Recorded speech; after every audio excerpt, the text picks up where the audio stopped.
Vaccination को जिस गति से प्राप्त किया है वह किसी विक्रम से कम नहीं।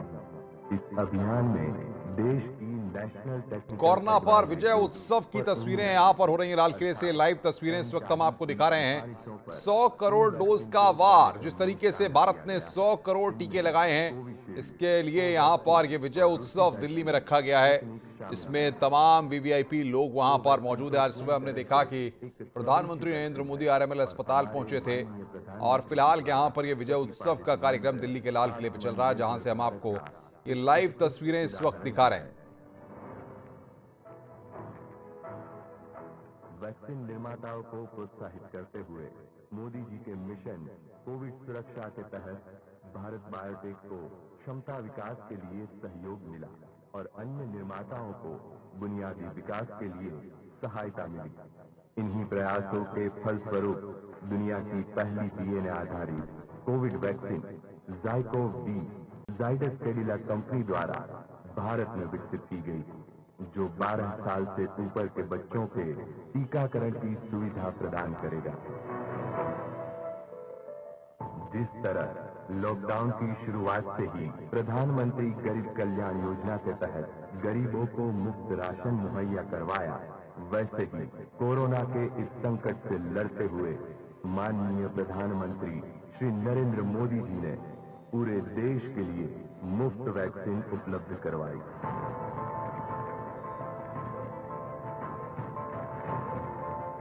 संकट चाहे कितना भी बड़ा हो, हम रुकेंगे नहीं। 100 करोड़ वैक्सीन से लिखा। और सीधे आपको लखनऊ के चल चलते हैं, जहां पर सीएम योगी आदित्यनाथ बोल रहे हैं। फिर से गति पकड़ रहा है और दीपावली के पहले इसमें और भी संभावनाएं होती हैं, तब भी आप यहाँ पर उपस्थित हैं। मैं इसके लिए आप सबका हृदय से अभिनंदन करता हूँ, स्वागत करता हूँ। भाइयों बहनों, समाज में शांति सौहार्द की कीमत आपसे ज्यादा कोई दूसरा नहीं समझ सकता। याद करिए 2017 के पहले प्रदेश में क्या स्थितियां थी। 2 नवंबर 1990 को अगर भारतीय जनता पार्टी की सरकार होती तो अयोध्या में किसी राम भक्त पर कोई गोली चलाने का दुस्साहस नहीं सकता। याद करिए 2017 के पहले प्रदेश में क्या स्थितियां थी। 2 नवंबर 1990 को अगर भारतीय जनता पार्टी की सरकार होती तो अयोध्या में किसी राम भक्त पर कोई गोली चलाने का दुस्साहस नहीं सकता।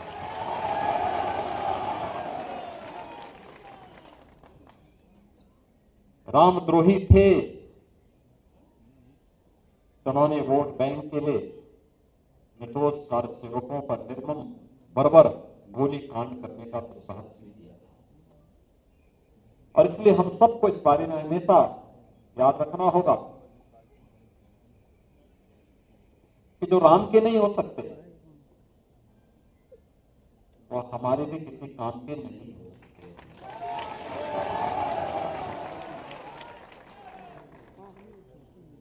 भारत का व्यापारी समाज लक्ष्मी गणेश की पूजा करता है।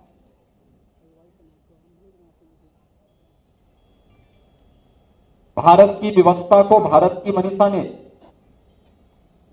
4 पुरुषार्थों में बांटा है: धर्म, अर्थ, काम और मोक्ष।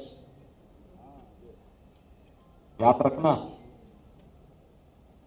इस अर्थ का महत्व धर्म के अनुसार ही है और इसका प्रतिनिधित्व आप सब लोग करते हैं। अर्थव्यवस्था मजबूत होगी तो हर एक व्यक्ति के चेहरे पर खुशहाली नहीं मिल सकती, उससे सम्मान और स्वावलंबन के लिए कार्य किया जा सकता है।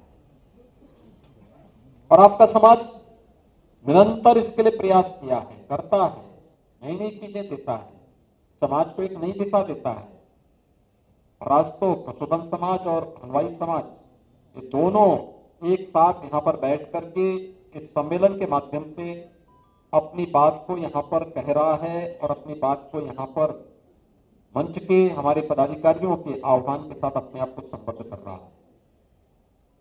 हम सबको इस बारे में देखना होगा कि शांति और सौहार्द के दुश्मन कौन लोग, और जब भी सत्ता उनके हाथों में आएगी तो पेशेवर अपराधी और माफिया निर्दोष लोगों के, व्यापारियों के और समाज के संभ्रांत लोगों के सामने उसी प्रकार के जीवन की विकटता को खड़ा करके उनके जीवन पर खतरा के रूप में मंडराते हुए दिखाई देते।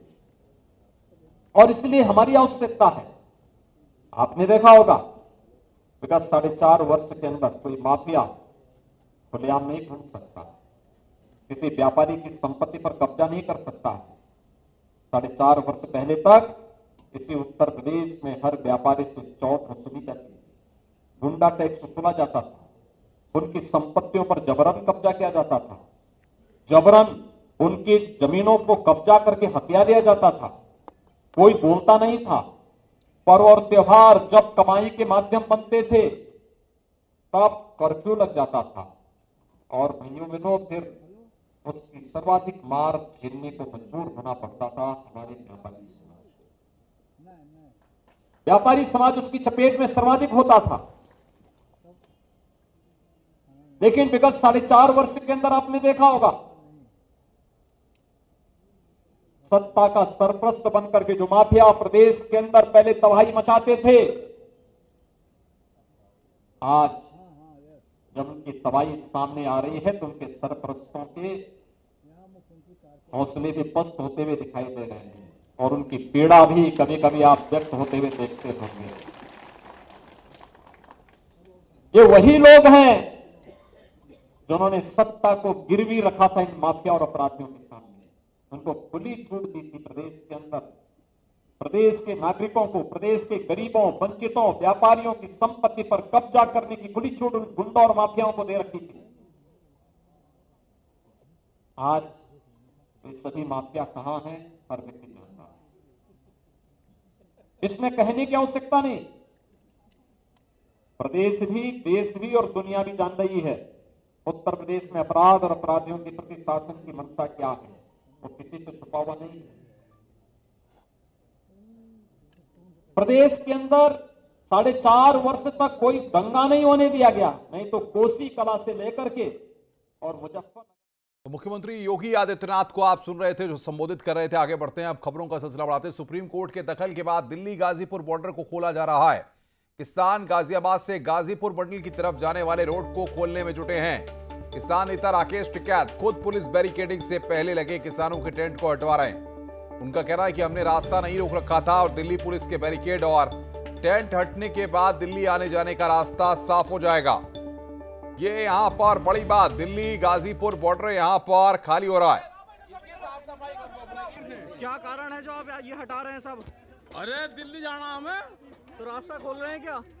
रास्ता रोक रखा, रास्ता पुलिस ने रोक रखा है। इन्होंने कहा हम भी हटा रहे, तुम भी हटा लो। हाँ तो दिल्ली जाएंगे। तो किसान जो ये रास्ता पूरा खोलेंगे? हाँ पूरा खोल लेंगे। ऊपर वाला रास्ता भी खोलेंगे ठीक है साहब? दिल्ली जाएंगे तो ये पूरा हटा देंगे आप लोग? हाँ सब हटा देंगे। और ऊपर दिल्ली में कहाँ जाएंगे? दिल्ली में तो पार्लियामेंट पे चले और कहाँ जाएंगे, जिसने कानून बना उसी के घर के बाहर। तो अचानक से आप क्यों रास्ता खोल रहे हैं? ये हम कहाँ खोल रहे रास्ता, हमने तो रास्ता रोक ही नहीं रखा, बोलो दिल्ली जाना। तो यहां पर राकेश टिकैत खुद टेंट हटवाने में जुटे हुए हैं। ये तस्वीरें हम आपको दिखा रहे हैं। पुलिस पर रास्ता रोकने का आरोप लगाया गया है। वो कह रहे हैं कि रास्ता पुलिस ने रोका है।